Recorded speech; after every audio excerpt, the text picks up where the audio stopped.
अभी आपको ये बताएं कि पार्लियामेंट के मुश्तरका इजलास में सानहा गुल प्लाजा से मुतालिक मुतफ़िका करारदाद मंजूर कर ली गई है। सिंध हुकूमत मुतासरा फैमिलीज़ की हर मुमकिन मदद करे। करारदाद के मतन में ये कहा गया है गुल प्लाजा मुतासरीन को मुआवजा दिया जाए। पार्लियामेंट के मुश्तरका इजलास में गुल प्लाजा से मुतालिक मुतफ़िका करारदाद मंजूर कर ली गई है।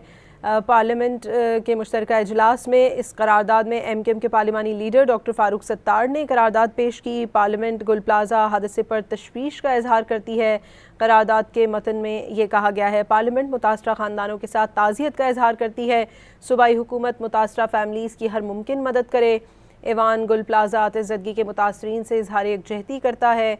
ऐवान हुकूमत से मुतालबा करता है कि आग से बचाव के इंतज़ामात किए जाएँ। पार्लियामेंट के मुश्तरका इजलास में गुल प्लाजा से मुतालिक मुतफ़िका करारदाद मंजूर कर ली गई है।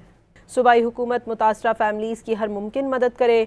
ऐवान गुल प्लाजा आतिशज़दगी के मुतासरीन से इजहार यकजहती करता है। ऐवान हुकूमत से मुतालबा करता है कि आग से बचाव के इंतज़ामात किए जाएँ। पार्लियामेंट के मुश्तरका इजलास में गुल प्लाजा से मुतालिक मुतफ़िका करारदाद मंजूर कर ली गई है।